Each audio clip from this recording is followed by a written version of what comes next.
TV Câmara, Campinas. Boa tarde.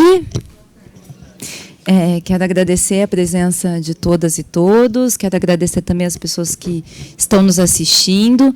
Nós vamos dar início, então, a esse debate, que é um debate sobre o projeto de lei que eu apresentei da minha autoria, né, que é um projeto de lei que coloca a contagem do tempo, restitui a contagem do tempo para servidores públicos municipais que trabalharam durante a pandemia, afinal, né, os servidores trabalharam durante a pandemia. Nós vamos entrar mais em detalhes sobre o projeto, enfim, e essa que é uma luta que está acontecendo, seja em nível federal, estadual e em vários municípios.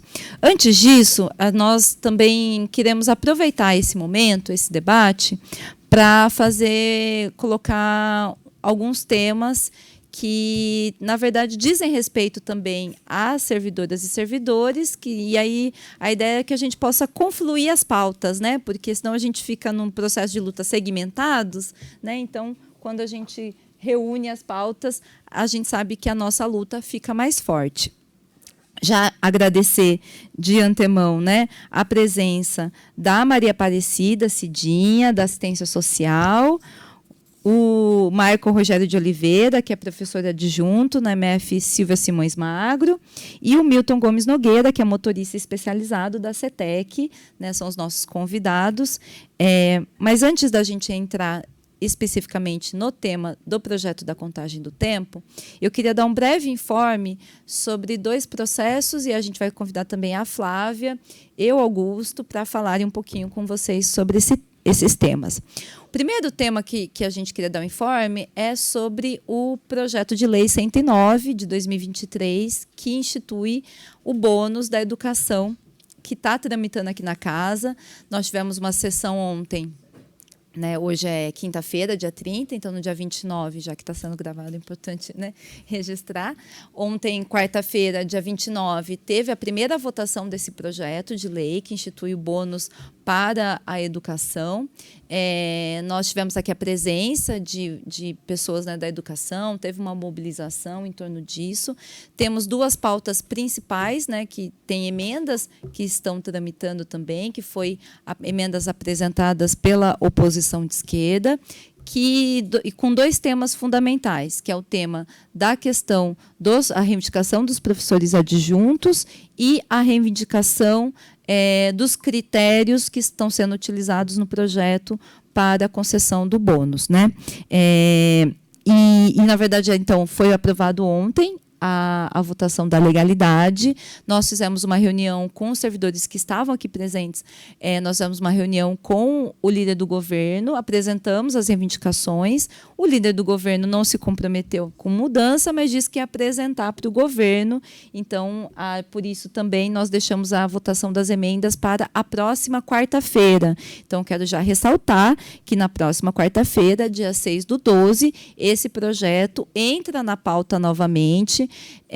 Quero aqui também dizer que o processo de tramitação desse projeto foi um processo de tramitação muito complicado, porque não foi o rito normal dos projetos, não passou pela Comissão de Constituição e Legalidade na reunião da Comissão de Constituição e Legalidade. Eu sou membro da Comissão de Constituição e Legalidade, não passou, entrou com requerimento de urgência, então tanto que o parecer da Comissão de Constituição e Legalidade foi feito ali na hora, na sessão, parecer verbal, enfim, né? Então, esses problemas que a gente vê, que na verdade a gente sabe que é para tramitar o mais rápido possível, né? Isso foi um questionamento que eu fiz na minha fala durante a sessão, que eu entendo que se tivesse passado pelo rito normal e era conhecido, sabia que ia tramitar, se tivesse passado pelo rito normal, tinha mais possibilidade, inclusive, de participação das trabalhadoras e dos trabalhadores da área da educação. Bom, feitas essas considerações, eu queria chamar a Flávia de Moraes Franklin, que é professora, também faz parte aí do coletivo Você é Minha Dupla, que nós também estamos aqui num processo de luta para a redução da jornada de cuidadores, né, pessoas que são responsáveis por pessoas com deficiência. E eu queria chamar a Flávia, então, para falar um pouco da reivindicação de todas as reivindicações, né, Flávia? A Flávia está em todas as lutas. A palavra é tua, Flávia. Então, a gente está na semana que vem com essa segunda votação da bonificação. É uma briga que vem desde anos anteriores. Eu lembro de estar presente quando a Câmara, acho que estava passando por alguma configuração nova aqui, obra, sei lá, estava lá no centro, né? E nós também tivemos essa reivindicação dos critérios do bônus, que usam como critério as licenças saúde que nós temos. A LTS, que é qualquer licença de saúde que nós tiramos, então o servidor só recebe o bônus se ele tiver tido menos do que 15 dias tirados em licença saúde. Então, ter ficado doente é uma razão de você não receber para não receber o bônus, como se fosse uma punição por ficar doente. Além da LTS, que é bem geral, né, pegar qualquer problema de saúde que o próprio servidor tenha, a gente tem a licença de acompanhamento familiar, que é quando a gente precisa socorrer alguém que depende da gente, do nosso cuidado. E isso tem muito a ver com a nossa outra luta que a Mariana mencionou, que é do grupo Você é Minha Dupla, que é da luta pela redução de jornada daquele servidor que cuida de alguém, que é responsável por alguém que tem deficiência, por uma pessoa com deficiência. E fala muito também de todas as mulheres, porque quando a gente pensa em crianças que adoecem bastante, tem idosos e crianças, mas crianças, mesmo idosos, geralmente quem socorre é uma mulher. Geralmente a mulher fica em casa. Quando o meu filho adoece, eu fico em casa. Meu marido não fica em casa. Eu deixo de trabalhar. E eu somo esses dias de licença saúde ou esses dias de licença de acompanhamento de familiar. E eu não recebo no final do ano bônus. Eu sou prejudicada em relação aos outros servidores porque eu acudi o meu filho. E muitas vezes eu acudi o meu filho justamente porque ele é uma pessoa com deficiência e ele precisa de mim muito durante o ano. E eu não vou deixar de socorrê-lo. Então, quando eu peço um direito que está estabelecido pela legislação federal, já desde 2016, dessa redução de jornada para quem cuida de alguém com deficiência, é porque realmente ela é necessária, é porque realmente eu lanço mão desses dias. Mesmo não tendo essa redução, eu uso esses dias e perco qualquer bonificação, perco pontuação, porque os servidores também são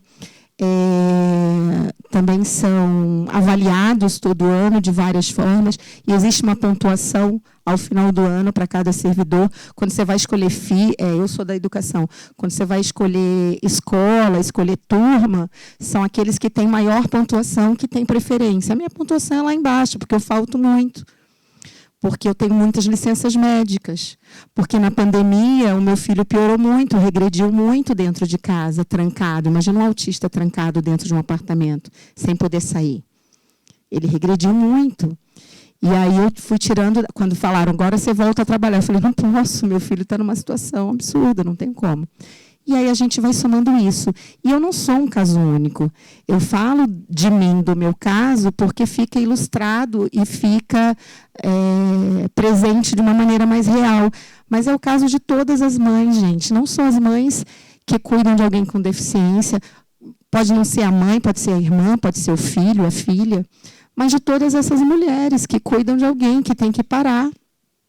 Ou homens também que passaram em menor quantidade, mas que também passam por isso, precisam tirar licença. Ninguém escolhe ficar doente. Ninguém escolhe ter que tirar o apêndice. Ninguém escolhe ter câncer. Ninguém escolhe ter que ter um problema na vesícula. E aí você é prejudicado por isso. Eu fui prejudicada no passado e eu vou ser prejudicada esse ano. Esse é um dos critérios para bonificação. Então, eu deixo aqui esse relato, tanto dessa briga, para que tenha critérios mais bem pensados e menos cruéis para essa bonificação, que não é nenhum agrado brilhante do governo. A gente pede até que, ao invés de bonificação, a gente tenha um ajuste salarial decente, mas a gente não tem. Algo incorporado ao salário a gente não tem. O que sobra para a gente é essa bonificação no final do ano, que é quando as contas aumentam, que quando seria ótimo recebê-la. E nós, nesses casos que eu acabei de falar, a gente não recebe. Então, deixar aqui esse relato da bonificação e o relato dessa outra briga que muita gente não sabe que vem acontecendo, que é das pessoas que cuidam de alguém com deficiência e precisam cuidar, não tem saída. O nosso caminho é esse. Haja o que houver, seja qual for a punição real, não tem outro nome, punição que a gente recebe. Obrigada, Flávia, pelo relato. Eu vou convidar, então, o Augusto Lima, que é presidente da Associação de Professores Adjuntos, para apresentar a outra reivindicação que está sendo apresentada também pelo Conjunto dos Servidores ao projeto de lei 109.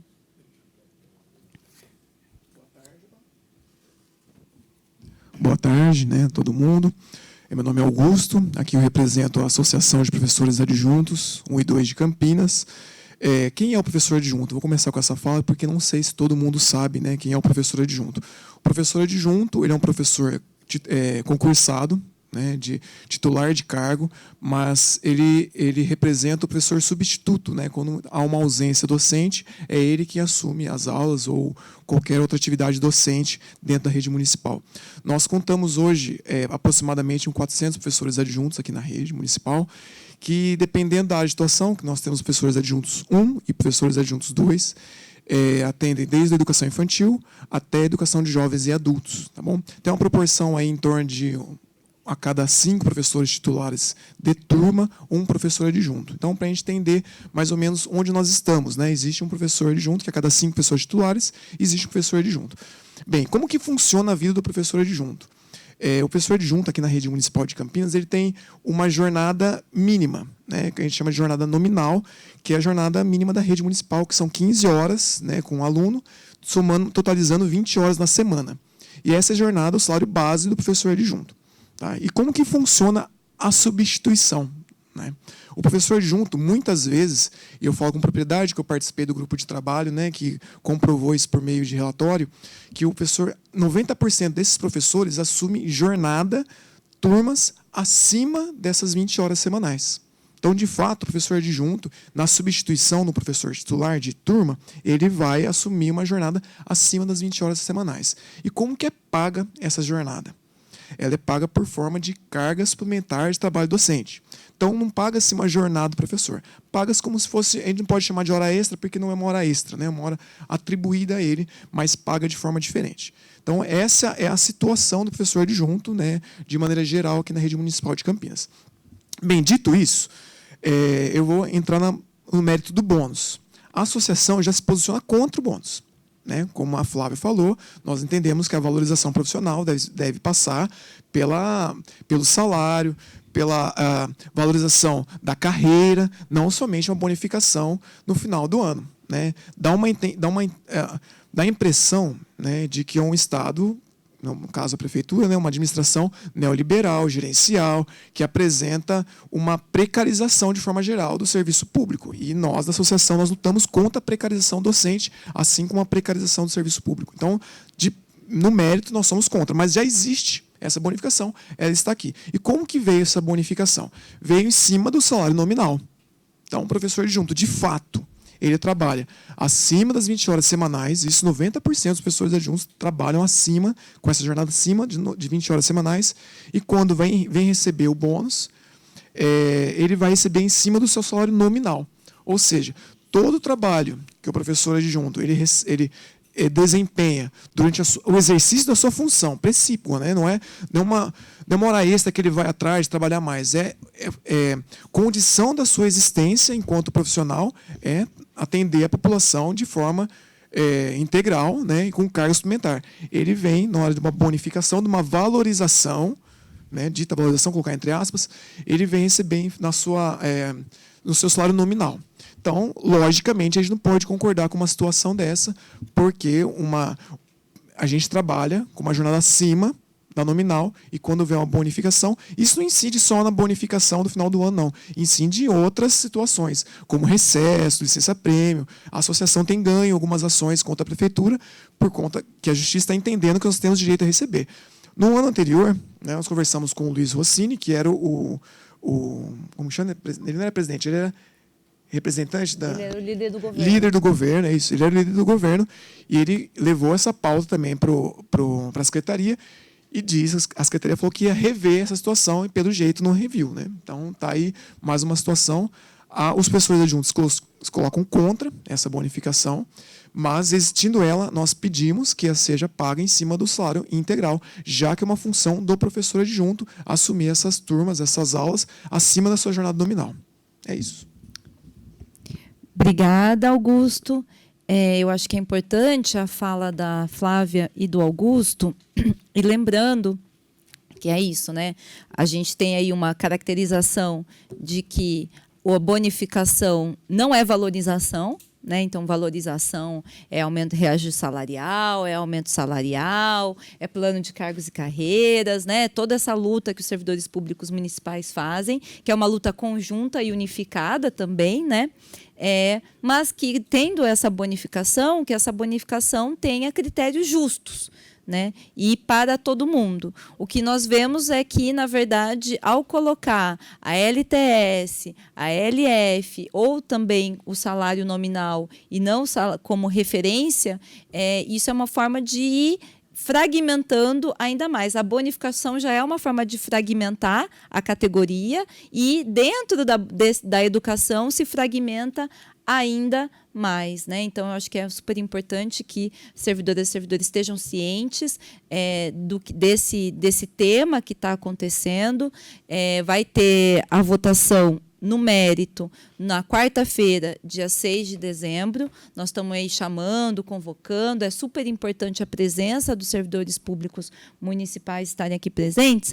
E só uma questão também sobre a questão dos adjuntos. Veio para essa casa, a casa aprovou um projeto do prefeito criando novos cargos de professores adjuntos. Nós votamos a favor, votei a favor da criação, porque, afinal, somos a favor da criação de cargos efetivos, mas nós questionamos o governo por que criar cargo de professor adjunto e não professor titular.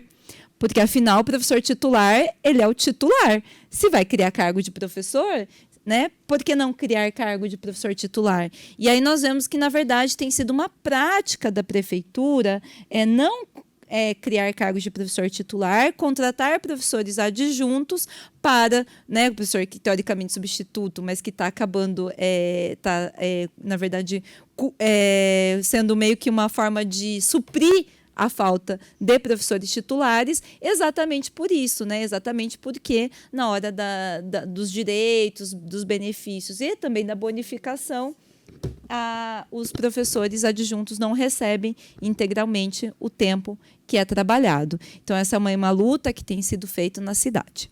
Dito isso, vamos entrar, então, no tema específico dessa audiência. Eu vou fazer um breve histórico, nós vamos ter um vídeo e depois a gente abre para a fala dos nossos convidados, tá bem?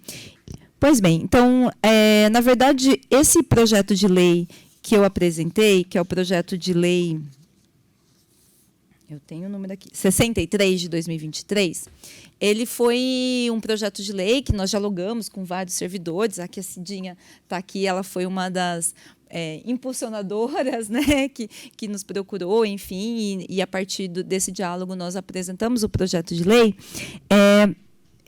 em decorrência da Lei Federal 173 de 2020, que foi publicada no contexto da pandemia. Então, lembramos aqui, 2020, nós estávamos naquele momento trágico e no momento tão difícil que a sociedade brasileira passou, né, no momento de maior crise de saúde pública que a gente já teve enquanto humanidade, digamos assim, né, mas não enquanto humanidade, porque a gente tem outras, mas da era moderna, digamos assim.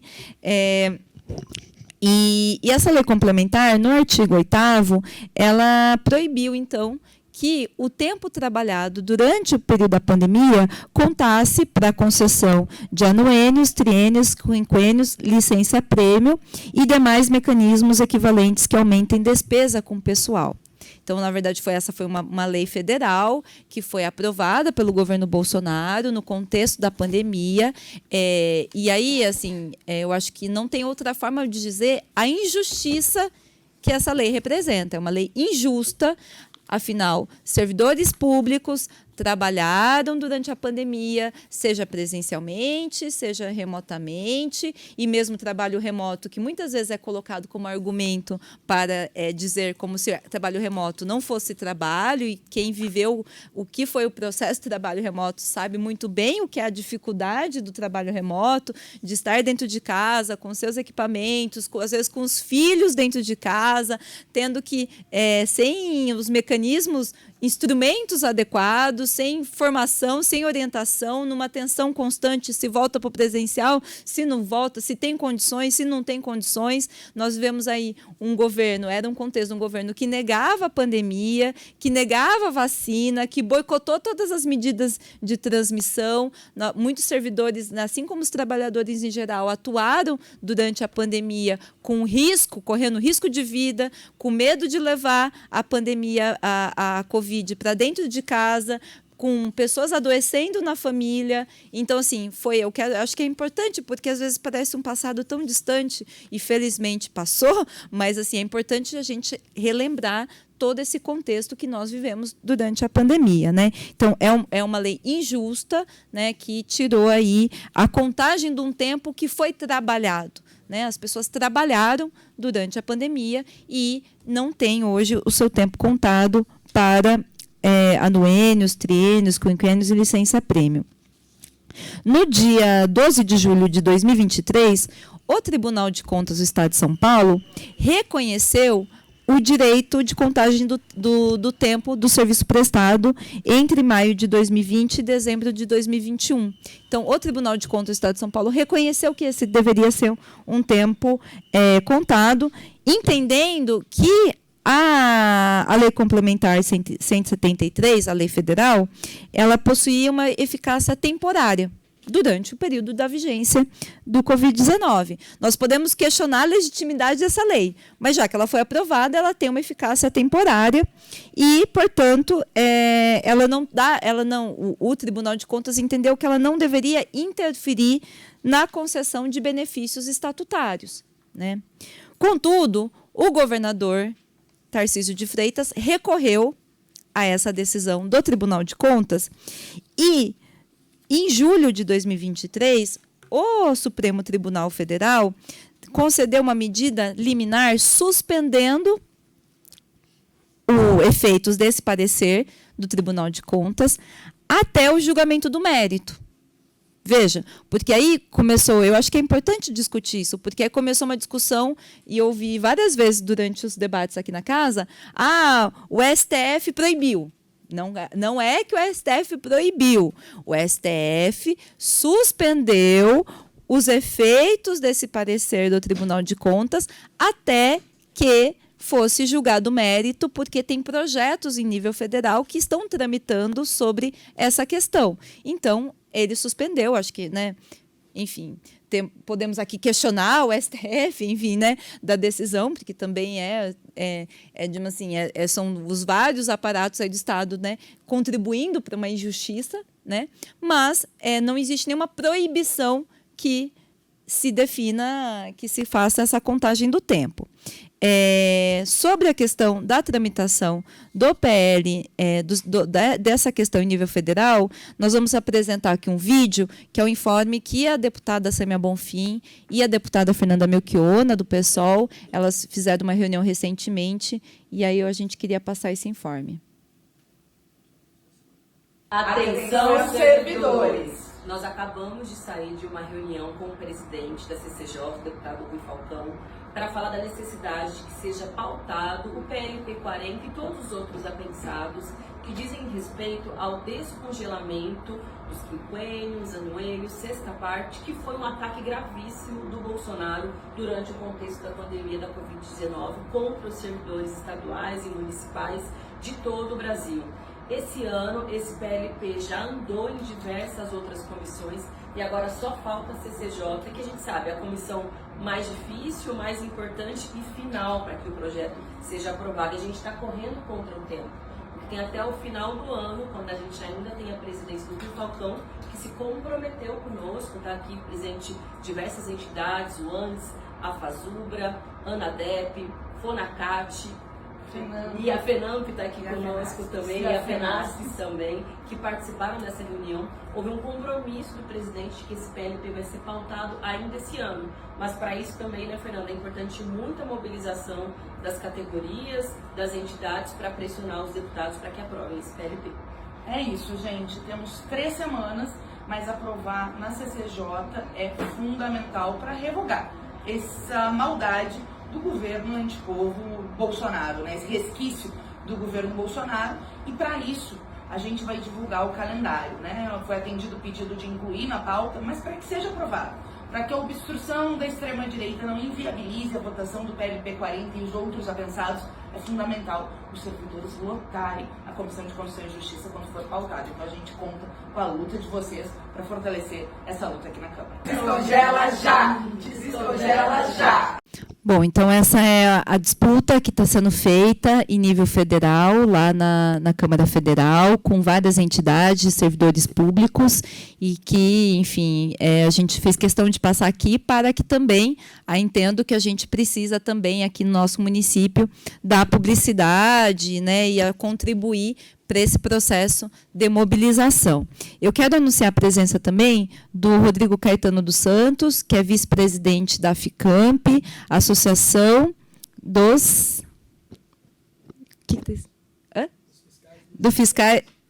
dos agentes de fiscalização de Campinas. Obrigada, Rodrigo. Eu não estava aqui compreendendo a grafia. Então, essa é a situação em nível federal. Em nível estadual, nós temos essa situação do Tribunal de Contas e do recorrer, né, do governador recorrendo. E aqui em Campinas, eu estou falando isso porque eu entendo que a gente precisa... existe uma pressão em todos os níveis e nós precisamos tentar, contra essa injustiça, nós pensarmos todos os caminhos possíveis para a gente conseguir reparar essa injustiça, né? Então, aqui no município, nós apresentamos esse projeto de lei, o PL 63 de 2023, foi no contexto da decisão do Tribunal de Contas, porque uma vez que o Tribunal de Contas tenha decidido, caberia, então, o prefeito, então, né, fazer o ajuste necessário para a contagem do tempo. Então, nós apresentamos esse projeto aqui para essa casa. Contudo, existe aí também uma disputa de interpretação legislativa sobre esse projeto. Existe uma disputa de interpretação legislativa porque nós temos aí um entendimento, e eu digo disputa porque quem acompanha aqui sabe como as questões são bastante, né? Enfim, a gente tem bastante, digamos assim, tensões e teses e entendimentos, então é uma disputa mesmo, né? Existe um entendimento que está sendo apresentado que argumentando vício de iniciativa ao meu projeto, o projeto da minha autoria, por se tratar de competência exclusiva do prefeito, porque trataria do regime jurídico dos servidores. Tenho argumentado e estamos mobilizando algumas, né, argumentos jurídicos, auxílio de profissionais do direito também. Nós estamos argumentando que esse projeto não cria novos benefícios, né? Então, trata do regime jurídico, mas não cria novos benefícios. Ele apenas, digamos assim, ele ajusta um benefício já existente que não está sendo contado. Né? Então, nós estamos fazendo essa disputa de entendimento aqui na casa. Esse projeto não foi para a Comissão de Constituição e Legalidade ainda, mas deve ir, e nós vamos aí precisar também, né, da mobilização para que a gente possa discutir isso. Contudo, se vamos, né, além do projeto, mas se existe o entendimento de que isso é competência exclusiva do prefeito, então, portanto, que o prefeito apresente um projeto de autoria do prefeito, concedendo esse benefício. Então, essa também é um caminho. Nós também, além da tramitação do nosso projeto, nós estamos falando, se é competência exclusiva, então o prefeito ele pode e deve reparar essa injustiça. Eu peguei alguns exemplos, o prefeito de BH, por exemplo. Em BH, o próprio executivo, em Belo Horizonte, o próprio executivo apresentou um projeto de autoria do prefeito para que recompor a contagem do tempo. Então, eu estou colocando o quadro geral, porque nós vamos ter que fazer processos aí de mobilização, seja apoiando a tramitação em nível federal e seja também aqui na cidade, seja do apoio do nosso projeto que está em tramitação aqui na casa, seja também cobrando o prefeito Dário Saad sobre que assuma a posição de recompor, de corrigir essa injustiça. Garantidos, exato. Foi um direito que foi vilipendiado, foi tirado, foi sequestrado. Um período mais trabalhado, porque eu, como trabalhadora, trabalhei muito mais. Claro. Claro.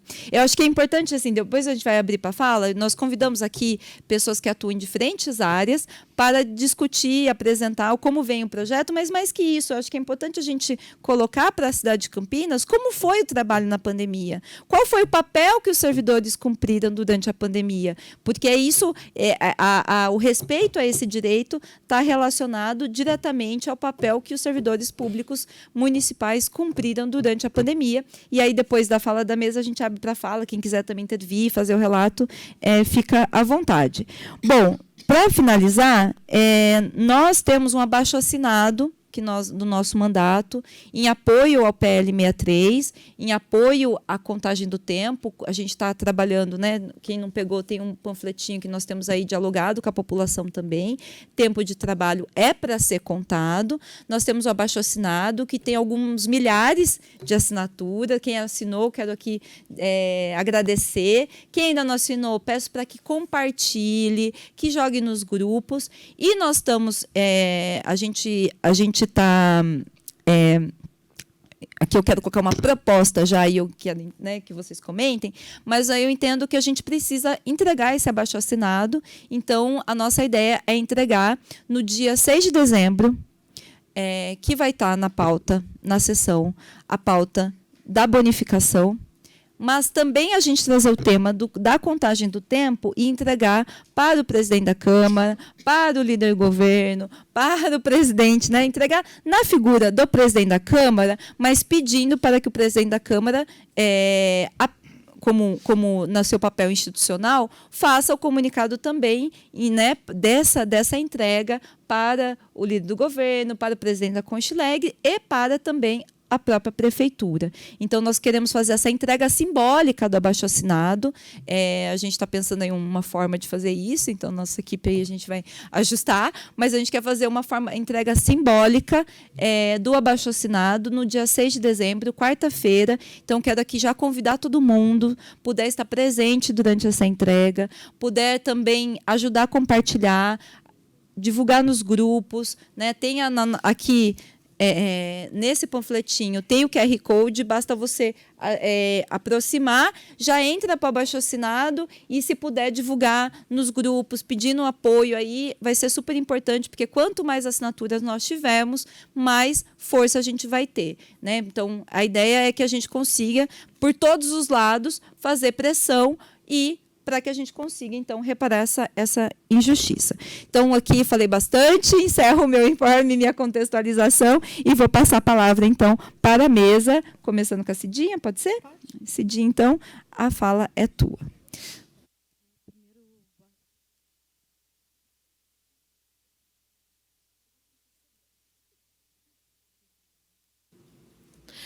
Boa tarde a todos, todas e todes.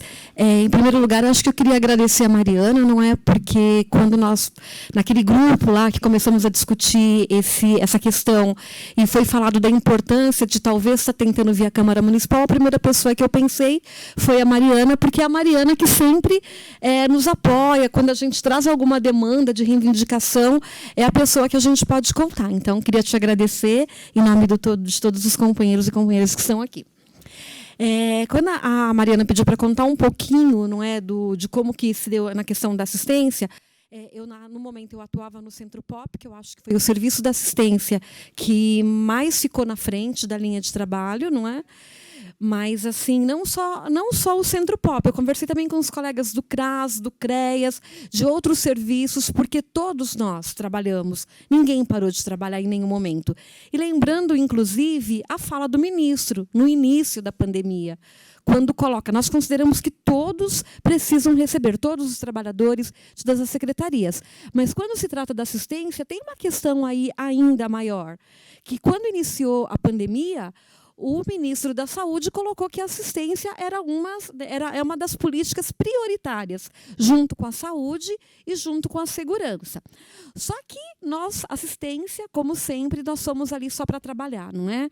Porque aí, quando chega na hora de reconhecer o trabalho, de, assim, se bem que essa questão de fatiar, não é, os direitos é muito complicado.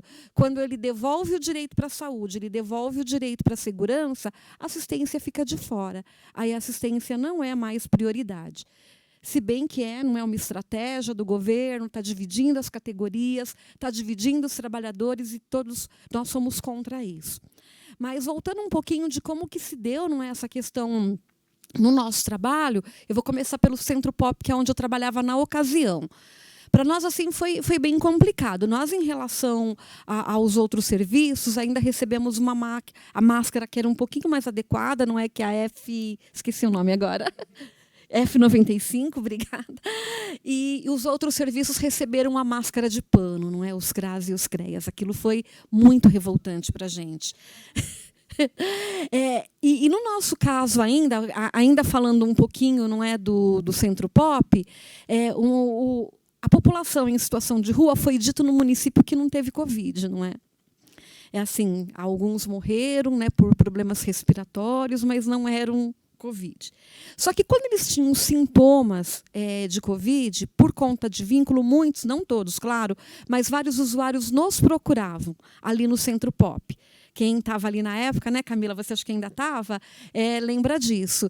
E não procuravam o serviço de saúde. Então, nós entrávamos em contato com o SAMU vinha, parecia um astronauta, né, todo equipado, que precisa daquilo, e nós com a nossa máscara, pura e simplesmente. Não é, ali em contato, tanto que boa parte, né, teve Covid, eu tive, Camila teve, várias outras pessoas ali do Centro Pop tiveram Covid por conta disso. Teve um momento, inclusive, em que várias pessoas do Centro Pop tiveram Covid, e a vigilância, naquela ocasião, falou que não era uma questão de epidemia no Centro Pop. Eram alguns só que tiveram, e não seria. Aí, num outro momento que teve um segundo surto, conversando com uma pessoa da vigilância, ele falou: o Centro Pop, vocês tiveram ali, inclusive, um surto, não é, de Covid no início da pandemia. Eu falei: que engraçado, porque na época vocês falaram que não era. Então, assim, são essas contradições. Aí, depois disso, que vários profissionais contraíram Covid, foi colocado lá aquela barreira acrílica, não é, na recepção, mas isso depois, que a coisa já tinha rolado e várias pessoas contaminadas e nós, assim, super expostos. Então, e fora isso, para poder, assim, entender um pouquinho, alguns profissionais que tinham doenças com comorbidade, eles ficaram afastados, mas foi muito pouco tempo.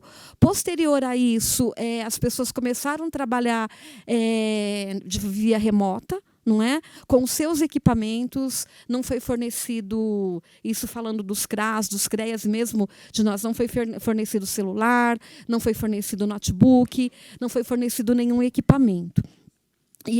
E o trabalho não ficava dentro da carga horária, né? Nós que somos da assistência, a gente sabe disso, principalmente os equipamentos tendo o seu contato, era o tempo todo. Era fora do horário de trabalho, você estava ali trabalhando. E tinha uma outra questão aí que é emocional, a gente que estava ali no dia a dia.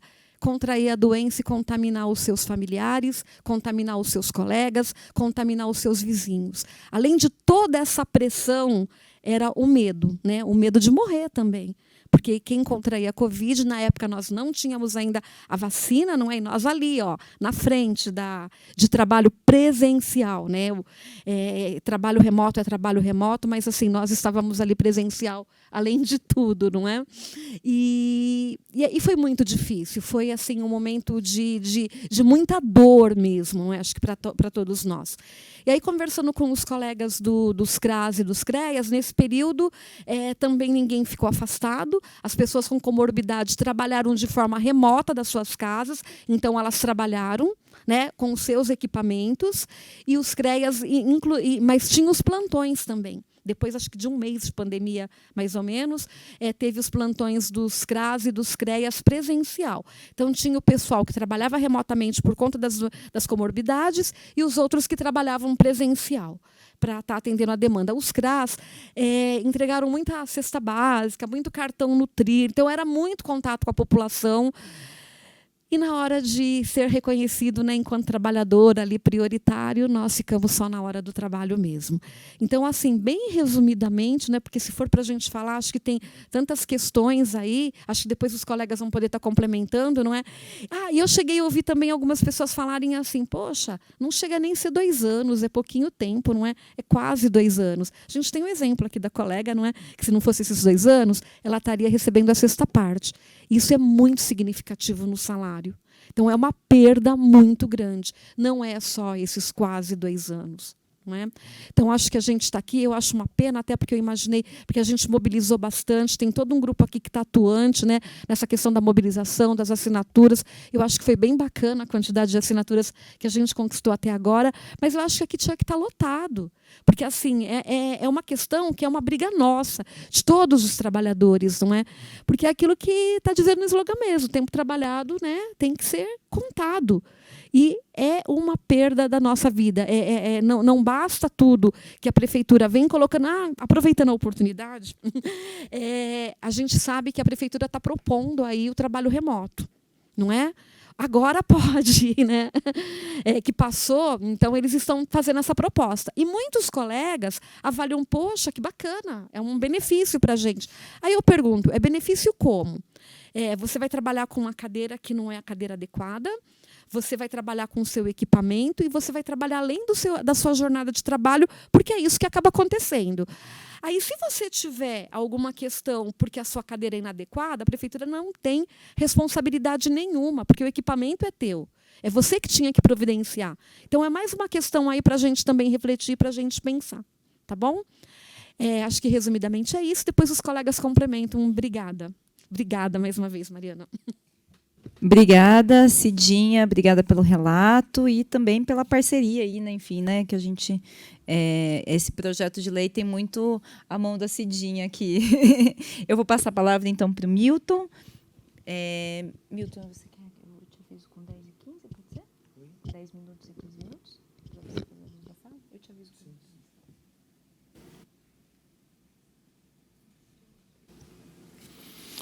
Boa tarde a todos. Todos os presentes. Eu sou motorista especializado da CETEC, mais conhecido como motorista funerário. Tá? Não só eu, como o Sidney também. O Sidney está há mais tempo que eu estou há pouco tempo. Fui convidado pela vereadora, agradeço o convite. E estou aqui não só representando nós, motoristas da divisão funerária, mas também representando todos os que trabalharam na CETEC presencialmente, como os fiscais, o pessoal do cemitério, coveiros, pessoal da administração lá em cima, diretoria, presidência, em geral, porque a CETEC não parou. Eu resumi mais ou menos aqui para vocês terem um pouco a noção do que foi essa pandemia.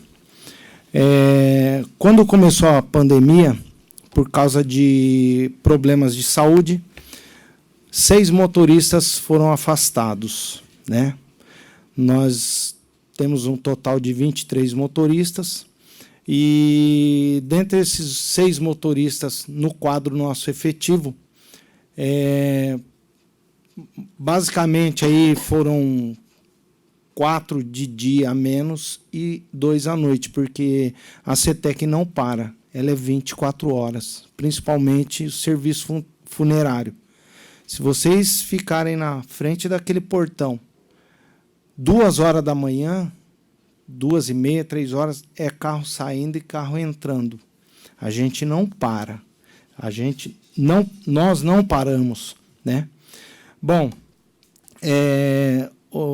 os motoristas, tinham 7 motoristas que deveriam de ficar afastados por problemas de saúde. Tinha um motorista, já se aposentou, o senhor Wilson, com 72 anos de idade. Ele não era para estar trabalhando na pandemia, mas ele falou, eu não vou deixar vocês sozinhos. E ele continuou, com 72 anos de idade. Se aposentou, graças a Deus, aos 74 anos, 11 meses e 29 dias. E o Pedro também, por motivo de saúde, o Dirley também, motivo de saúde, o Júlio, o problema na família dele, meu filho com problema de deficiência de IgA, então eu podia estar, a todo momento eu podia estar infectando ele, outro motorista, o Dáurio Samora, que as filhas deles, se não me engano, tem problema, deficiência mental, né? Desculpa a palavra, né? Mas uma é deficiência mental e a outra é tetraplégica, pronto, não teve um problema quando era pequena e então eram mais 7 servidores que não eram para estar trabalhando e nós trabalhamos para não deixar a peteca cair. Eu cheguei a trabalhar 60 horas sem ir para minha casa. 60 horas são 2 dias e meio. De manhã até a tarde, à noite era para ir para casa, o chefe falou, não tem ninguém para a noite, estamos sozinhos, estamos em 2. Eu dobro, eu fiquei. No outro dia era minha folga. O chefe do dia, o efetivo está baixo, dá para você ficar? Dá. Ia, tomava um banho lá mesmo, ficava. Chegou à noite, de novo. No outro dia, já era a minha escala. Então, eu cheguei a trabalhar 2 dias e meio direto. Graças a Deus, não faltou material nenhum para a gente. Nem álcool em gel, nem máscara. No começo, tinha umas máscaras que não eram adequadas, mas depois, mais para frente, foram trazendo as que precisava, né? Álcool em gel, enfim, tudo teve à disposição nossa, né? Eu separei também a nossa escala de serviço na época mais crítica da pandemia, tá? Então, você vê que à noite 4 pessoas sem ajudante é pouco trabalhando. De dia, 5 é pouco. A gente chegou a trabalhar em 4, sem ajudante, para uma cidade com mais de 1.200.000 habitantes. Eu tenho também as escalas de serviço, eu tenho vários outros materiais. Bom, para vocês só terem uma ideia,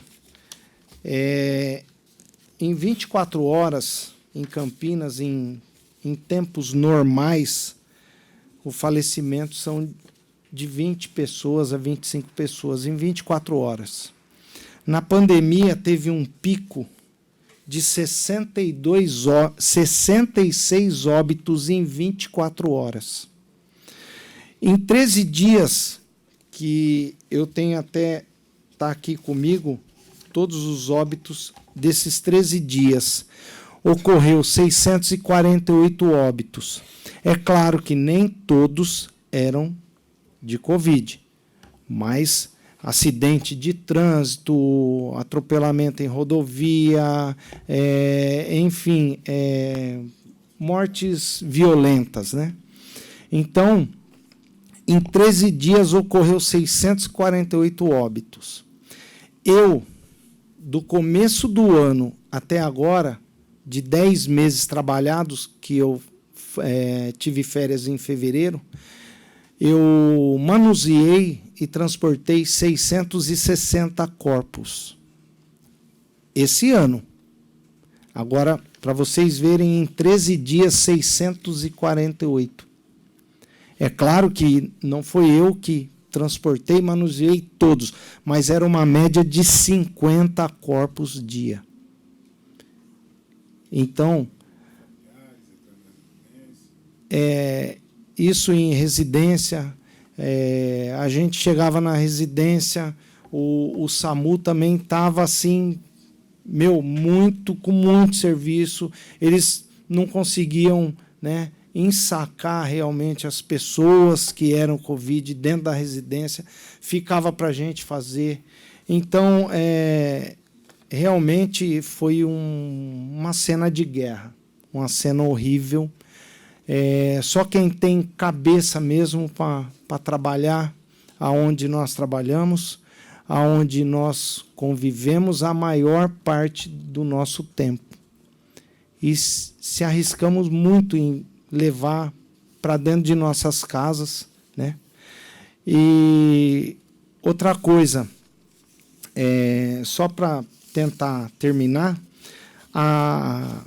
pessoal também dos cemitérios, os coveiros, pessoal da administração do cemitério, todo mundo trabalhou, não parou ninguém.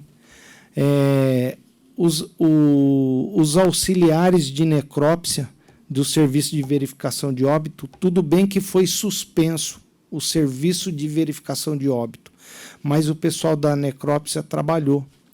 Infelizmente, perdemos 2 amigos que eram auxiliares de SVO, que era o seu Valdecir e o famoso Pedreira. Os 2 foram vítimas do Covid. O Pedreira foi mais para o finzinho da pandemia, mas foi em decorrência também da causa, né? O pessoal também do administrativo lá dos Amarais do SVO, pessoal da fiscalização, os fiscais não pararam. Eu tenho um documento aqui que eu peguei hoje, um relatório da fiscalização, onde, em média de intimações, a fiscalização tem aí por mês, aliás, por mês não, por ano, desculpa, 800 intimações que intimam as pessoas. Nessa época da pandemia, ano 2020, que foi a época, o auge, 1.543 intimações, então dobrou. O pessoal não parou porque eles tinham que, junto com a guarda municipal, parar o pessoal na rua. A máscara, põe máscara. Não vai pôr, você vai ser intimado. Então, o pessoal da fiscalização também não parou de jeito nenhum. Eu não sei se teve algum caso na época, o Rodrigo estava na fiscalização, se teve algumas pessoas afastadas, fiscais, teve, né? Então, o número reduziu muito. Então, é isso. O que eu tenho para falar um pouco é isso, o que a gente passou, o que a gente sofreu e o que a gente lutou para a CETEC não parar, para o serviço funerário não parar. Porque a gente ia nos hospitais retirar. Eu fiquei aqui no começo, eu peço desculpa para vocês, fiquei aqui no celular procurando um vídeo que eu fiz no Ouro Verde, que quem vê vai falar assim, era um campo de batalha. Tinha 11 corpos no necrotério, costuma ter 3, 4, no máximo 5. 11. O ajudante que estava comigo, ele estava até contando, todos ensacados, tudo certinho, do jeito que mandava a Anvisa, mandava todos fazerem. E aí ele contando, a gente ia retirar 3 corpos. Iam descer mais 4. Então, gente, o que sobre o tempo nosso, E quando falaram que a gente não tinha direito de receber esse tempo, porque a gente não era da saúde, a gente não era a guarda municipal, a gente não era policial militar. Os professores também, independente se estava dando aula por videoconferência ou isso ou aquilo, ele tinha que ir na escola também, buscar o material, tinha que sair na rua. Então, gente, é isso que eu tenho para falar um pouco, né? Gostaria só de falar uma única palavra. Como um todo, nós gostaríamos de receber pelo menos esse tempo, como uma medalha honrosa pelos serviços prestados à população. Porque o que nós fizemos foi uma coisa assim, foi muito triste. Os familiares, a gente retirar um corpo de dentro da casa, a pessoa não poder ver nem nada. Então, eu peço, né, que a gente avance isso, tente conseguir, porque realmente, se nós todos estamos aqui, é porque a gente vai brigar por isso e a gente merece isso. Obrigado a todos.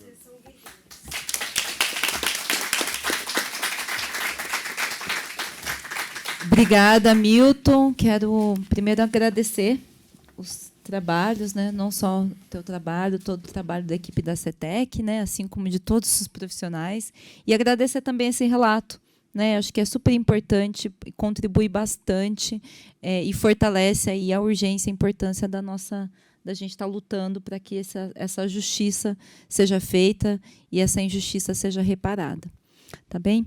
Eu vou passar a palavra para o Michael. Michael, eu te aviso com 10, 15, tá bom? Pessoal, boa tarde a todas, a todos. Eu sou o Michael, sou professor da rede municipal, sou professor adjunto 1, o Augusto trabalha, né, Fundamental 2, eu trabalho com os anos iniciais, educação infantil, né, também faço parte da diretoria da associação e sou também do coletivo Trabalhadoras em Luta, né, que é um coletivo de oposição à atual diretoria do sindicato, do STMC. Agradecer, né, a oportunidade que a Mariana tá propiciando, né, para a gente poder fazer essa discussão, o próprio projeto de lei, né, para a gente poder conversar, agradecer a presença de todas e todos.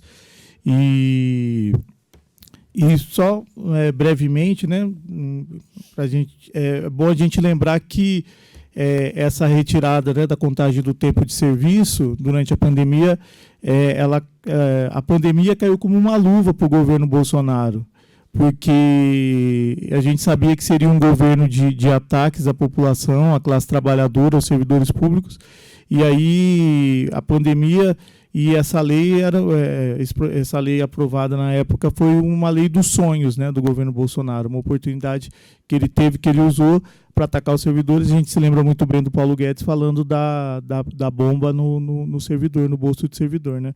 Então é importante que estava tudo dentro do projeto do governo de ataques aos trabalhadores. O nosso coletivo, né,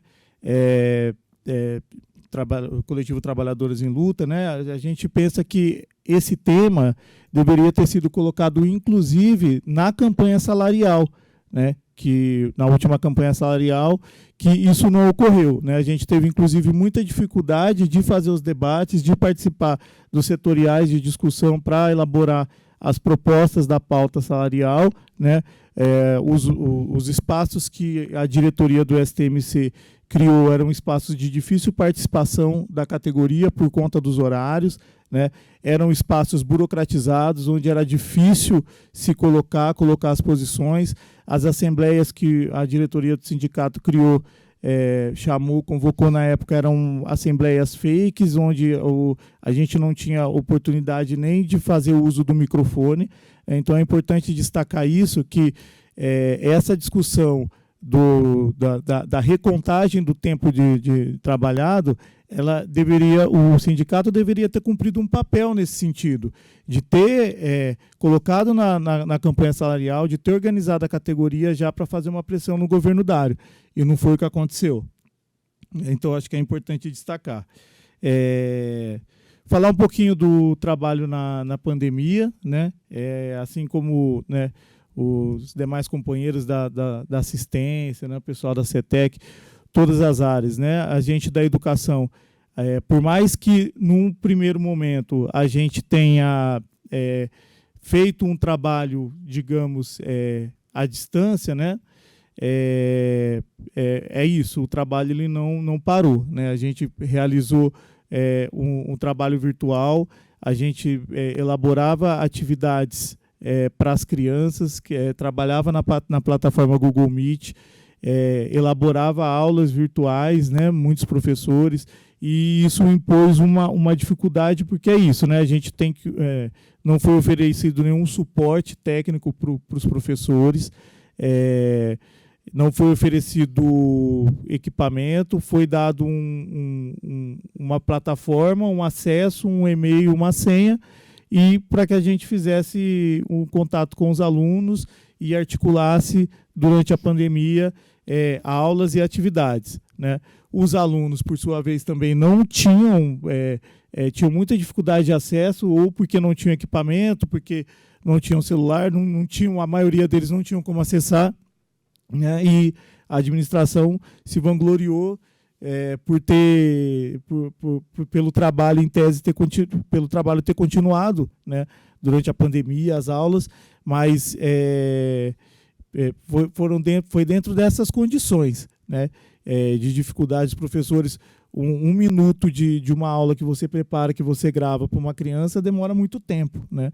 E como trabalhar isso, né? Por exemplo, na educação infantil ou nos anos iniciais, como que você prepara uma aula, como que você faz um conteúdo de modo que aquela criança compreenda mais ou menos como ela compreenderia se ela estivesse em sala de aula, né? A gente teve que se virar, então o trabalho ele não parou. Na época, 2020, eu estava num AG2, né, que é um agrupamento 2, crianças de 3, 4 anos, 5, 3, 4 anos, e aí a gente tinha que passar atividades para essas crianças por celular. A maioria dos pais tinham dificuldade de acesso, porque algumas atividades o equipamento deles não conseguiam nem abrir, né, mas a gente tinha... E a gente era cobrado por essa demanda, né? Não, tem que elaborar, tem que mandar, tem que estar ativo nas redes, tem que estar respondendo os pais, né? Tem que estar fazendo reunião de pais virtual, falando com os pais, fazendo busca ativa, né? O caso de muitos professores que tiveram de entrar em contato, muitos professores foram até no meio da pandemia, até em casas de alunos, né? Então, essa ideia de que a educação parou, né, é uma ideia equivocada, né? Alguns setores da sociedade, né, aproveitaram esse momento para fazer mais uma vez críticas, né, aos trabalhadores da educação. Aqui na própria cidade a gente teve um movimento, né, de vereadores que quiseram obrigar o retorno, né, tentaram criar uma lei que até, se não me engano, na época foi aprovada. Mas eu acho que, no final das contas, acho que o executivo eu acho que ficou engavetado.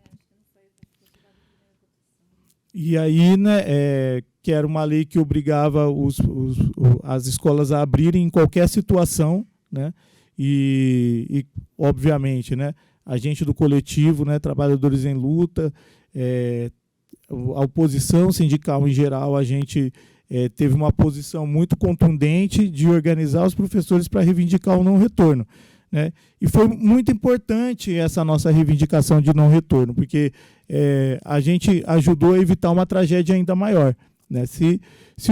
Não só os trabalhadores da educação, mas o serviço público em geral, né? E outros trabalhadores também que fizeram a luta aí. Se a gente não não reivindicar, se a gente não marcasse uma posição forte em defesa das restrições sanitárias, né, de todos os cuidados que deveriam ser tomados, talvez a tragédia fosse maior ainda do que foi aí os mais de 700 mil mortos durante, né, o período da pandemia. É importante destacar também que tivemos também muitas professoras, muitos professores que infelizmente acabaram pegando, né, o Covid. Alguns tiveram uma situação mais grave. Eu não tenho condições agora de fazer um levantamento de dados sobre isso, mas a gente tem notícia sim de falecimento de professor, de gente de equipe gestora, né, que acabou falecendo, né, durante a pandemia.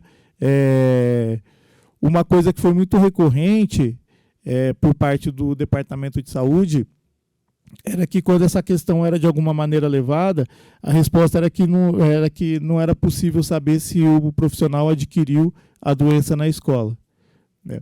Isso é uma coisa que nos revoltava muito, né? Porque a gente tomava todos os cuidados, profissionais que iam da escola para casa, de casa para a escola, e não tinham vida social, e aí se contaminava e ouvia esse tipo de resposta, né?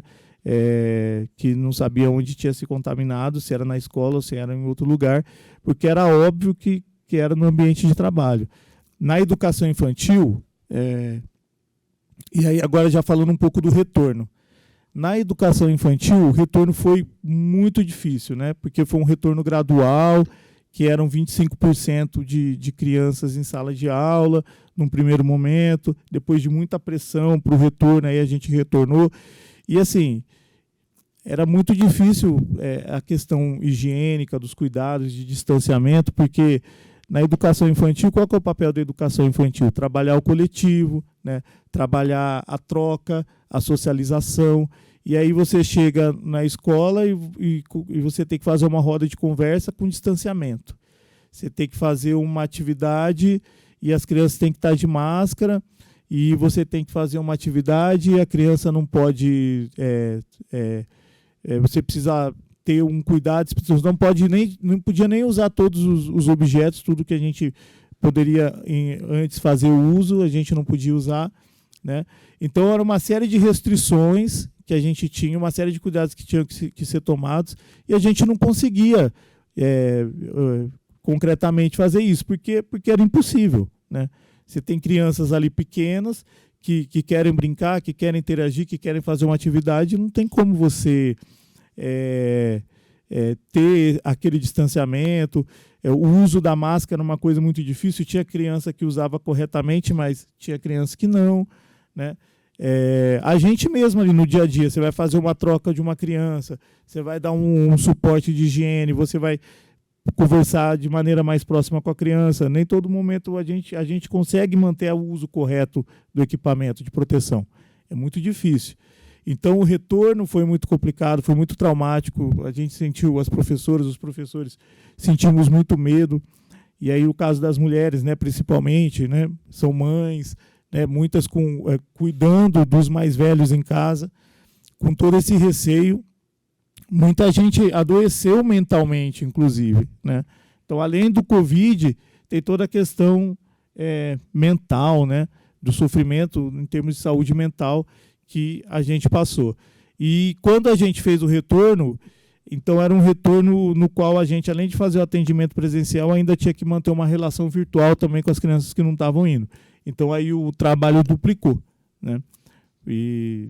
Então é importante destacar que a educação ela parou por muito pouco tempo. Logo, muito cedo, a gente já retomou com os trabalhos à distância, e a retomada, né, do trabalho presencial foi muito traumático, foi muito difícil, porque a gente tinha que realizar um trabalho em condições que não eram adequadas e que eram impossíveis de serem seguidas. Então, muita gente se contaminou, muita gente transmitiu a doença em casa. Então,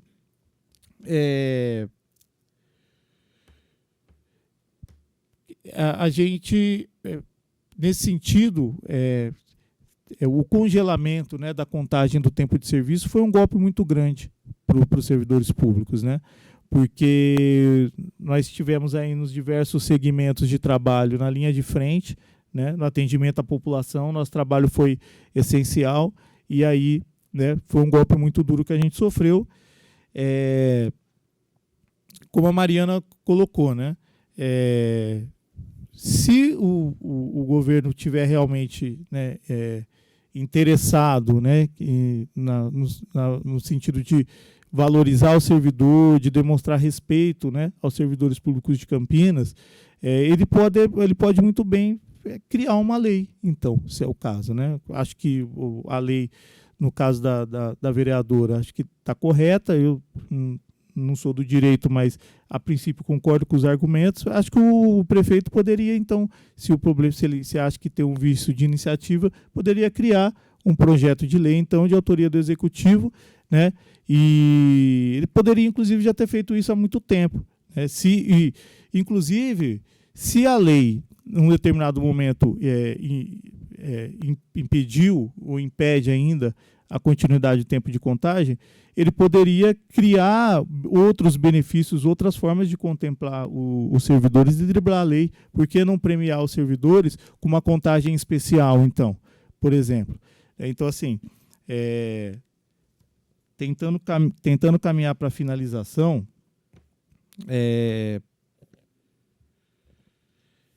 acho que é isso, né? Acho que o projeto de lei é justo, ele é correto, ele deveria ser uma iniciativa da direção dos trabalhadores de Campinas, mas a atual diretoria do STMC é uma diretoria que é aliada do governo. A gente vê, inclusive, porque tem diversos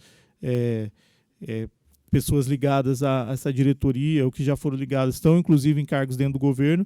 Então, não dá para esperar muita coisa, né, desse sindicato, dessa direção. Então, as conquistas elas vão vir pelas nossas mãos, né, pelas mãos da própria base, a gente aqui, servidor público, né, pressionando o parlamento, pressionando a administração pública, e tempo trabalhado é para ser contado, e isso é uma maneira de fazer justiça a gente, né.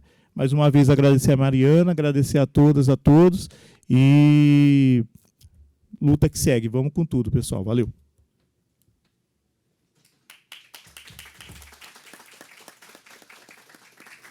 Obrigada, Maicon. Obrigada pelo relato. Quero agradecer o Maicon, o Milton e a Cidinha.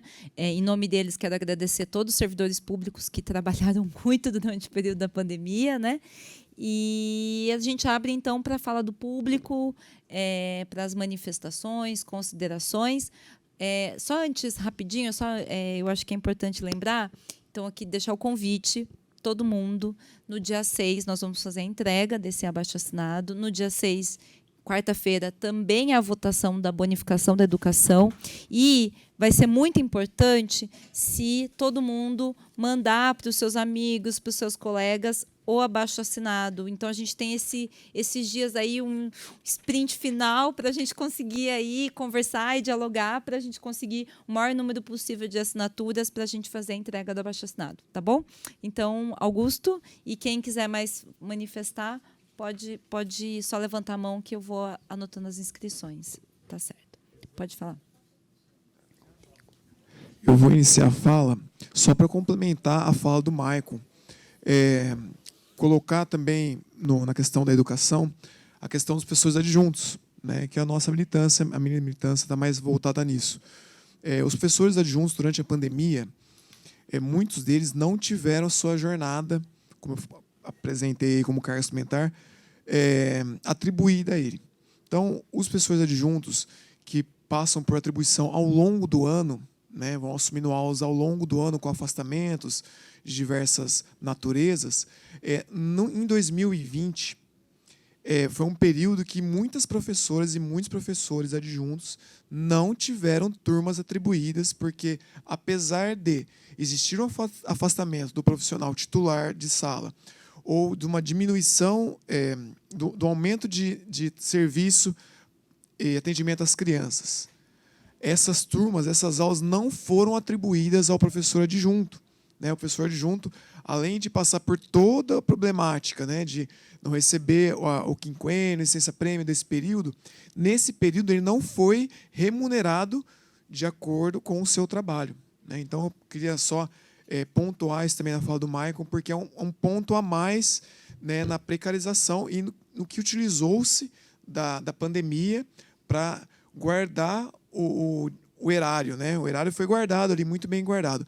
E uma outra fala é que muitos professores foram às escolas entregar a cesta básica, né, à comunidade, né? Porque as crianças não tinham mais onde comer, né? Na educação, muitas crianças, adultos, jovens, né, eles vão à escola também para se alimentar. Como a escola estava fechada, né, a prefeitura ofereceu, de uma forma generalizada, cestas básicas. Em algumas escolas não foi suficiente, no caso do Leão, lá onde eu trabalho, no Noroeste, não foi suficiente, tivemos que fazer ali uma vaquinha para poder aumentar o número de cestas básicas, e os professores, professoras, gestores, né, a direção, outros funcionários da escola iam até a escola entregar a cesta básica à comunidade. Então, é para completar a fala do Maicon em relação à educação. Muito obrigado. Obrigada, Augusto. O Rodrigo.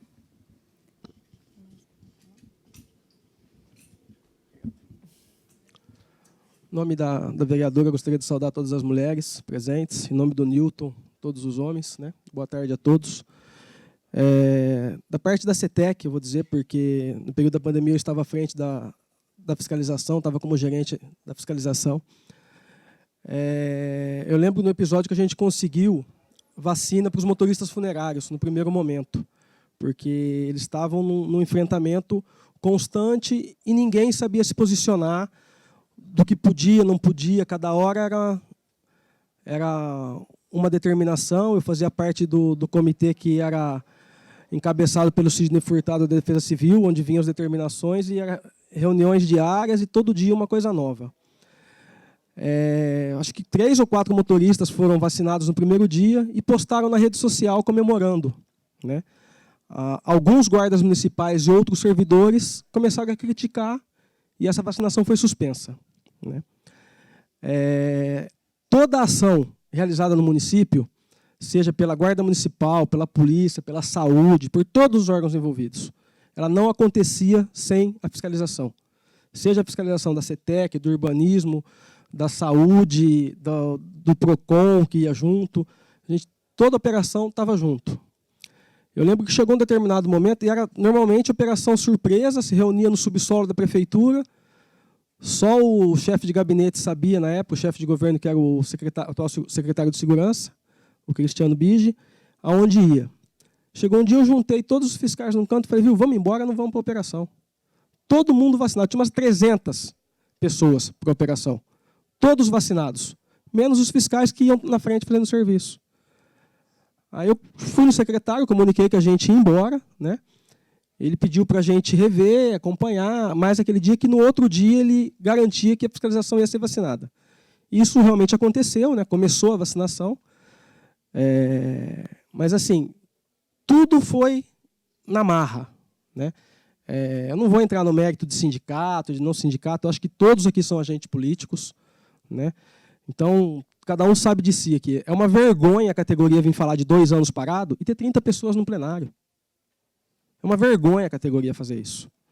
Agente de fiscalização, eu sou vice-presidente de uma associação que representa 150 fiscais. Tem um aqui, eu. Entendeu? Então, não vou nem entrar no mérito, mas assim, nós somos culpados. Nós permitimos que isso aconteça. Entendeu? A CETEC hoje tem aproximadamente 220 funcionários. Na época da pandemia, nós não trabalhamos com 60 funcionários. Tá? Seja, o grosso era serviço funerário, serviço de campo no cemitério, fiscalização. Tinha um ou outro do administrativo. A gente não pode deixar de citar o pessoal da funerária que faz o atendimento às famílias, né, que eles sofreram, acho que, além da gente, na verdade, porque os motoristas iam pegar quem não reclamava, né? É triste isso, mas para a gente que trabalha lá é normal. Então ia pegar quem estava morto e não reclamava. A gente fiscal com guarda, com polícia, com tudo, não tinha muito o que a pessoa fazer. Agora, quem está lá, no plantão, recebendo a família, escuta o que a senhora imaginar, né? E, infelizmente, a administração municipal, e não é de agora, é desde sempre, né? A CETEC não tem um acompanhamento psicológico para nenhum funcionário, principalmente do serviço funerário, né? Então, assim, tem gente lá afastada, em disfunção. Mais de metade do quadro da CETEC está em disfunção, por quê? Porque não, é pecado falar que o cara ficou louco no serviço, mas ficou. Entendeu? A grande verdade é essa. Entendeu? Logo depois da funerária, o motorista saiu andando da casa dele de shorts e bermudas, sem celular, sem nada, foi encontrado 4 dias depois. Entendeu? Então, assim, N situações. E é difícil a gente falar, mas é complicado. O nosso colega falou, o governo Bolsonaro foi privilegiado. Eu não entro nessa seara, porque se eu for entrar na seara política, o atual governo, Lula, faz 11 meses que está no governo e não fez uma lei dando esse tempo para a gente. Então, assim, não vai vir ao caso a gente bater, seja no Bolsonaro, no Lula, no sindicato. Eu entendo o debate político. Eu só acho que cada local é um local, cada debate é um debate. Tá? Então, assim, esse é o meu posicionamento, eu respeito o colega, compartilho a mesma ideia sobre o sindicato. Nós não temos sindicato hoje. Hoje não, há algum tempo, né? Sindicato que é base, para mim, não serve. Né? Então, eu queria trazer essa informação. Por outro lado, o reflexo da pandemia acabou, nós conseguimos conquistando algumas coisas positivas para a CETEC. Né?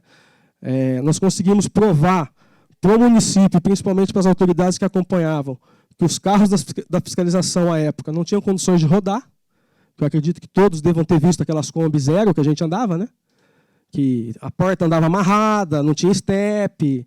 Era assim, maravilha, mas era veículo oficial.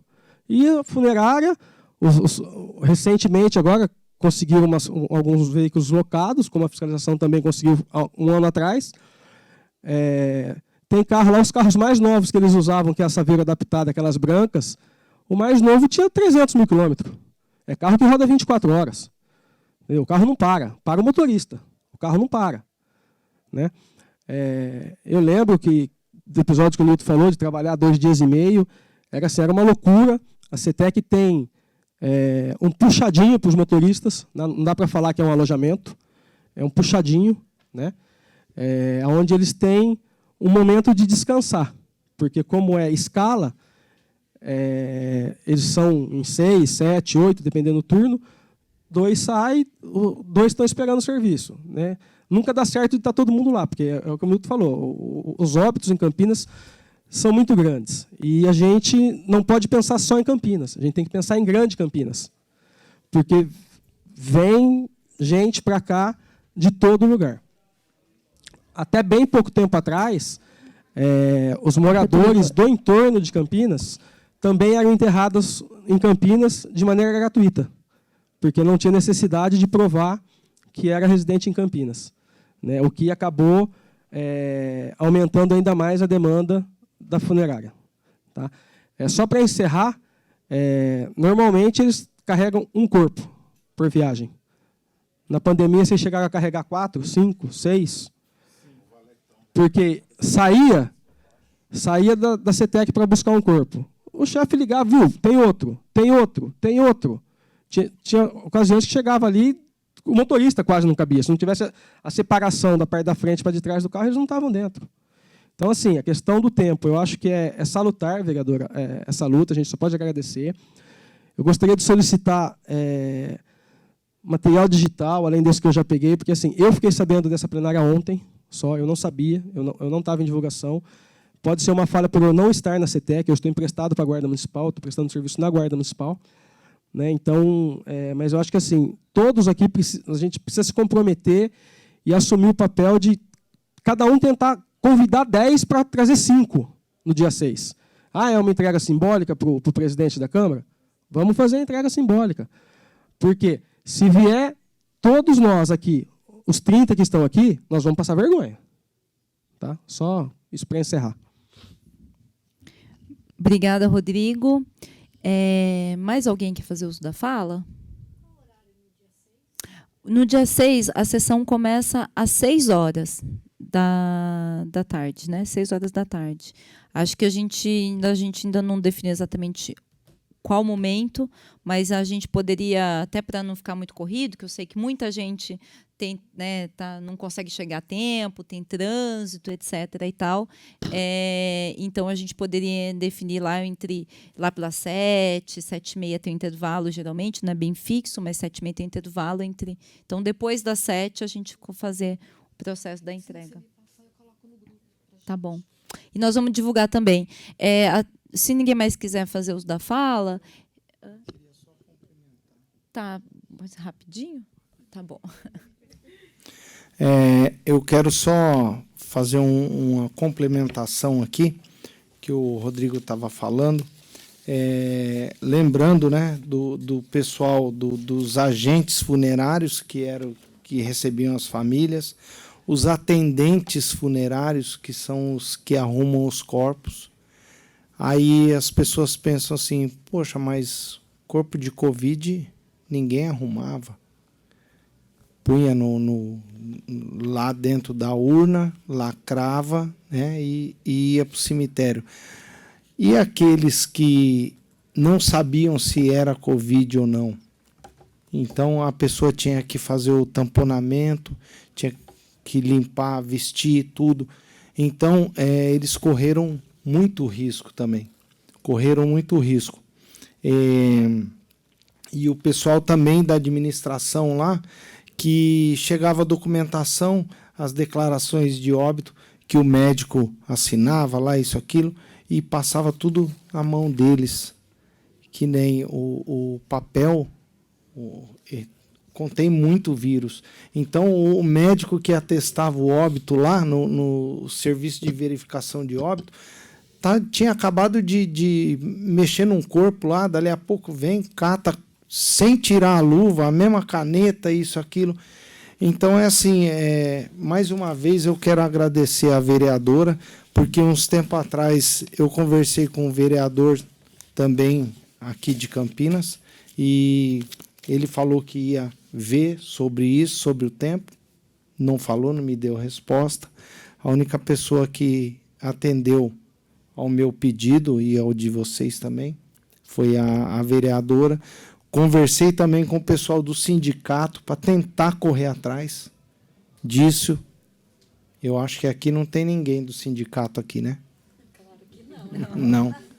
Ninguém do sindicato. Entendeu? Então, agradeço mais uma vez a vereadora. Obrigado. 2 minutinhos. Bem rápido, tá bem. Meu nome é Hermes Rocha Freitas. Fala no microfone, por favor, Hermes. Meu nome é Hermes Rocha Freitas, eu sou da Secretaria de Finanças, trabalho em finanças, tenho alguns colegas aqui também, Romualdo, a Márcia.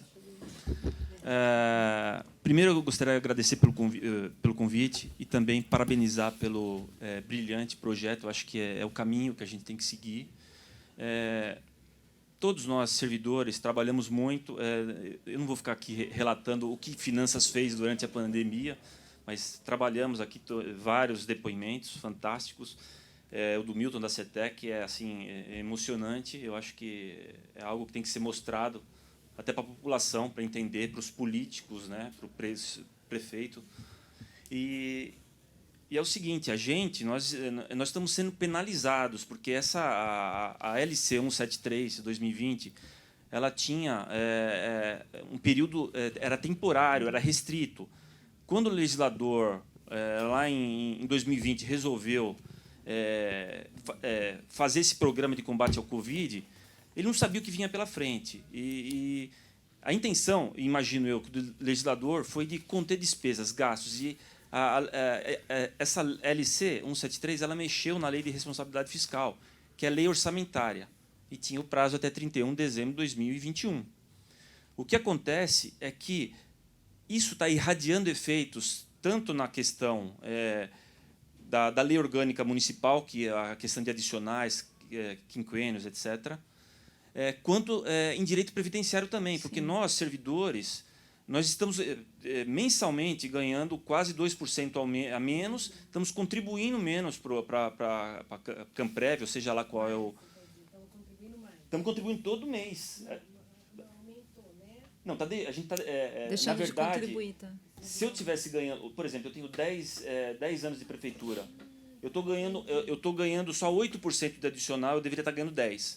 Todo mês, eu estou deixando de contribuir 2% a mais da minha remuneração. Então, isso está provocando efeitos futuros, inclusive na aposentadoria. Então, não é uma questão só de a gente receber menos. Não estamos tendo o reconhecimento que a gente deveria, porque a gente trabalhou muito. E a gente vai receber, tanto na ativa quanto na aposentadoria, nosso benefício vai ser menor, em função de menores recolhimentos para o sistema previdenciário. Então, essa lei de efeito financeiro não poderia estar fazendo o que está fazendo. Ok? Então, obrigado, viu? Obrigada, importante relato. Então, caminhando para o final, gente, muitas pessoas colocaram aqui que gostariam que tivesse mais gente. Nós também gostaríamos que tivesse mais gente. Muita gente disse que não poderia vir também devido ao horário, devido às tarefas de final de ano. A gente sabe que final de ano é um período complicado para todo mundo. Então, quero agradecer imensamente as pessoas que estiveram aqui e pedir para ajudarem na divulgação. Né, ajudarem na divulgação do abaixo-assinado, ajudarem na divulgação da entrega do ato simbólico.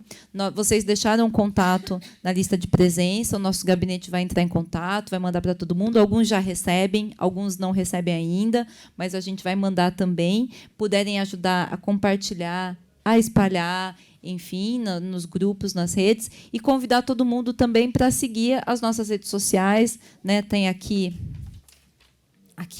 no panfletinho tem as redes sociais também, né, para ajudar, para, enfim, estarem acompanhando o trabalho. É um desafio mesmo chegar na divulgação, não é fácil. Conseguir chegar na vida das pessoas com volume de informação, né, que as pessoas recebem tantas informações todo dia, então, para a gente é um desafio, né, de conseguir chamar a atenção, e a gente sabe que, muitas vezes, se alguém conhecido mandam, isso reforça. Tem mais panfletinho, quiserem levar panfletinho também, puderem levar para o local de trabalho, falar do abaixo-assinado. Nós fizemos o QR Code para facilitar a entrada, né? Então, se puderem também levar, deixar no local de trabalho e ajudar a chamar mais pessoas para o dia 6, tem entrega simbólica. Isso também vai reforçar a luta dos trabalhadores, dos professores adjuntos, reforça a luta dos professores dos profissionais da educação que estão em luta pela bonificação, porque eu entendo que o desafio é esse. Tem muitas pautas, muitas demandas dos servidores públicos municipais. E eu acho que o caminho que nós precisamos construir é que, quando um ganha, todos ganham. A solidariedade é a unificação, né, das demandas, que a gente dessa forma que a gente vai poder barrar os ataques e ter conquistas, porque, né, acho que ficou bem explícito aqui que os ataques vêm sendo fatiados, né? Não é à toa que saúde e segurança foram contemplados. E eu entendo, nós defendemos, apoiamos, né? Todos nós tivemos aí um apoio do pessoal da saúde e da segurança, mas por que só a saúde e a segurança, e não todos os trabalhadores? Né? Então, nós defendemos que os trabalhadores da saúde e segurança tenham o seu tempo, mas que seja igualitário, comum para todo mundo. Mas o fato é que o governo, ao contemplar a saúde e segurança, também dividiu a categoria. E dividiu a categoria, e aí, na verdade, por que saúde e segurança? Né? Porque a saúde, que acabou sendo, digamos assim, mais visibilidade, porque protagonistas muitos foram, mas que fatiou a assistência. Os psicólogos, está certo, foram considerados trabalhadores da saúde. Então, na verdade, assim, que acabaram tendo mais visibilidade. Então, é muito importante o relato da Cidinha, do Milton, do Michael, colocando assim, todos trabalharam. Né? Então, é um direito de todos. Talvez nem todos tenham conseguido tanta visibilidade durante o período da pandemia, né? Mas que todos trabalharam, então que seja para todos. Então, eu quero aqui pedir encarecidamente a ajuda de vocês para a gente fortalecer, e que amanhã vai ser maior. né? Vai ser mais forte e vai ser maior. É legal falar que não precisa se trabalhar só funcionário público para assinar, familiares, amigos, vizinhos, acho que todo mundo pode assinar. Flávia, para encerrar, vamos... Só para aproveitar que tem pessoas de outros setores que são servidores municipais também, se vocês puderem divulgar os ambientes de vocês de trabalho sobre servidores. Se vocês puderem divulgar nos ambientes de vocês de trabalho essa questão da legislação para redução de carga horária para aqueles que cuidam de alguém com deficiência. Nós, do grupo, do movimento Você Minha Dupla, nós alcançamos muitas pessoas da educação e da saúde, mas de outros setores nós não chegamos a encontrar ninguém que pudesse se juntar a nós, que essas pessoas saibam, vocês conhecerem alguém que é responsável por uma pessoa com deficiência.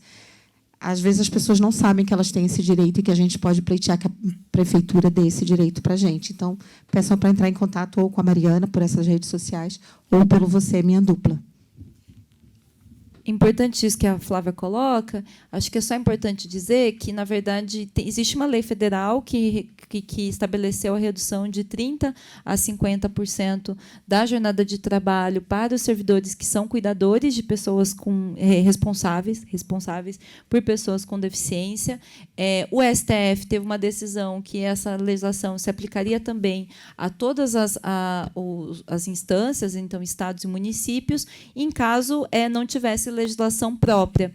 E aí a prefeitura, o governo da área, apresentou uma lei colocando uma série de questões que nós discordamos. Já fizemos uma audiência pública um final de semana, que eu nem me lembro mais, que aconteceu tanta coisa, mas assim, não lembro a data exata, mas fizemos aqui no final de semana uma audiência pública sobre o assunto, porque a lei que o da área apresentou reduz em 16%. Então, abaixo do que a lei federal. Então, assim, se é para ter uma lei que reduzindo, quer dizer, tirando direitos, é melhor não ter a lei. Além de uma série de outras coisas, coloca aqui, em caso de 2 servidores, só um pode tirar a redução da jornada, enfim, toda uma série de questões. E aí nós, né, junto com o movimento Você é Minha Dupla, nós apresentamos emendas que nós fizemos uma série de emendas a esse projeto de lei, garantindo de 30% a 50%, colocando a questão, né, do direito de ser, né, os dois, né, porque a gente sabe, se for pai e mãe, quem vai acabar, a responsabilidade acaba toda nas costas da mãe, como sempre é. Né? Então, fizemos uma série de emendas e nós também estamos aí, enfim, divulgando as formas de pressão, essas emendas estão tramitando, vamos ter aí também canais de pressão, então, quiserem acompanhar os processos e também puderem levar para os outros setores também, acho que é super importante. Tá bom, gente? É isso? Então, obrigada. Nos vemos, então, na quarta-feira que vem. Obrigada pela presença. E vamos aí, firme na luta. Gente, vamos tirar uma foto? Vamos. Vamos tirar uma foto para registrar?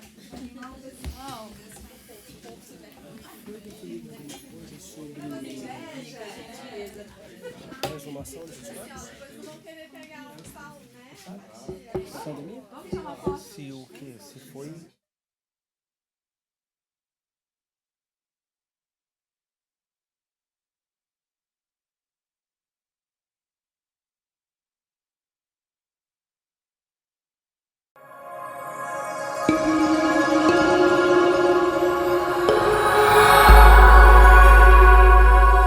TV Câmara, Campinas.